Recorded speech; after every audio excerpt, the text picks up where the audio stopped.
and that just any one of us, I mean, can really, if we have the perseverance and are willing to put the blood, sweat, and sometimes tears into it, that if this is an achievable goal. I mean, like Ferndale had the dispensary thing that just passed. Charles Swanson had on his own, but that's an example of one person that went out and did something. I think he might have hired one petition gatherer, so 2 people were able to affect this greater change. To me, that was very inspirational to me. It got me interested in politics and the ballot initiative process and change in general. So I set about and started the Flint Coalition for Compassionate Care, which is a ballot questioning committee. And first, the co-founder is Brian Morrissey. I have to make sure I mention him and the Flint initiative. He put the money up for the first initiative, and we set about trying to gather the signatures. We did the research in the city charter. Every city charter tends to differ a little, but that's where you want to start. And we abided by all the guidelines. We had 3 months to gather 1,174 signatures, which was 10% of the previous mayoral election.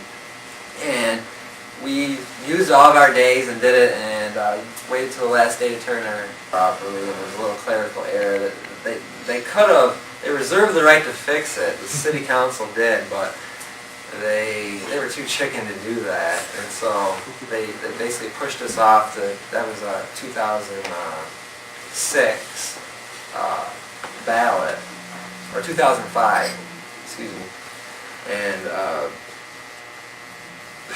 it was about 1 o'clock in the afternoon, February of 2005, and next thing you know, the front door gets kicked down, and armed plainclothes officers have their weapons drawn, and they're attempting to, they're giving multiple orders. Put your hands in the air, get on the ground, put your dog up. It's like, what do you want me to do here? So I was scared. I get my dog put up, and they start hammering me, and I'm like, where's the search warrant? You know, like, we don't need an effing search warrant. Blah blah blah. I'm like, okay, I see how this is going. So anyhow, they go to cuff me, and they're going to put me in cuffs, and because of my bone disorder, my arms only come to like right there. And they're getting ready to put my arms behind me. I'm like, excuse me, I have a bone disorder. My arms do not bend that way. And so anyhow, they totally disregarded what I said and still attempted to do it, and they reached a point like right there, and my initial reaction was to obviously jerk because it hurt so incredibly bad, at which point they said, he's resisting arrest! And another officer came in and like beeline and intersected the whole situation, picked me up, and body slammed me, and pictures got knocked off the wall, and I got thrown to the ground and being assaulted and roughed up pretty bad and ran into the hardwood floors, and the whole time it just all happened so quickly. And then after they get me up to my feet and they got the cuffs on me, and they get me into a side room, and I look down and I'm bleeding on my right ankle, and I'm like, I need to see an ambulance, I need to see, I'm bleeding here. And they're like, no, answer our questions first. And so I answer their questions like,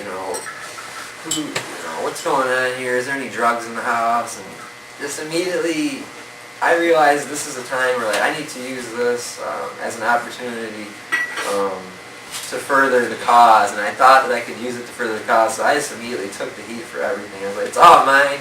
I use cannabis for medicinal purposes, and I mean, that's it. I mean, other than that, I plead the fifth, and I don't really have much more to say.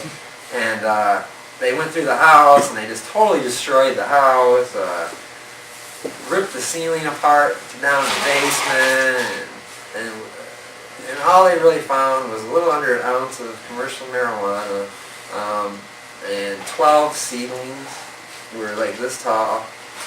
And the big thing they did was, I was using pain medicine at the time, and I had some random Vicodins that weren't in the bottle, and I ended up another like 5 milligram of some sort of pill that had been previously prescribed, and because they weren't in a bottle, I got felonies for each pill that wasn't in a bottle.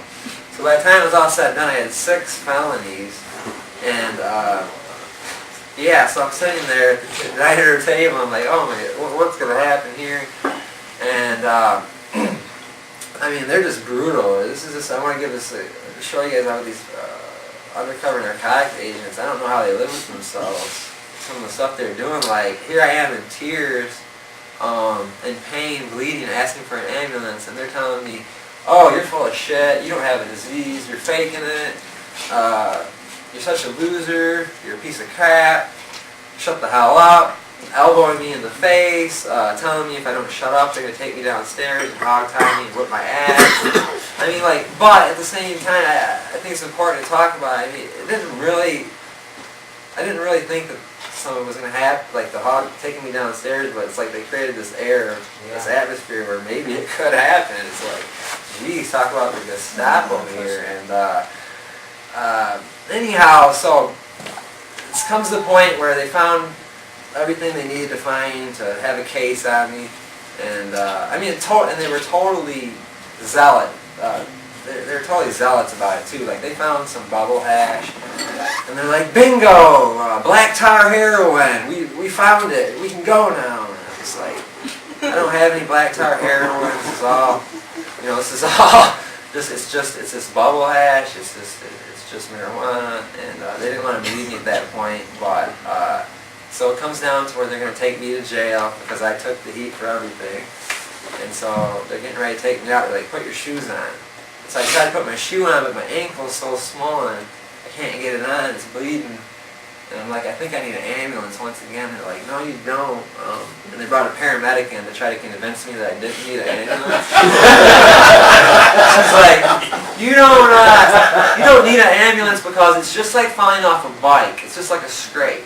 They're like, well, yeah, except for this time I'm really hurt and I need to go to the hospital. And at that point, Shelby, well, she was my fiancée at the time. She spoke up. She says, she says, he can't get his shoe on because you guys beat him up.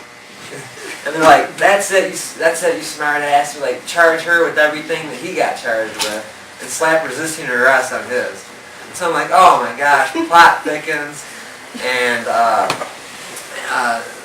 we're getting taken down to the jail, and we get down there, and it's a local policeman. He takes us down there, and he gets us into the booking area, and they're getting ready to book us in, and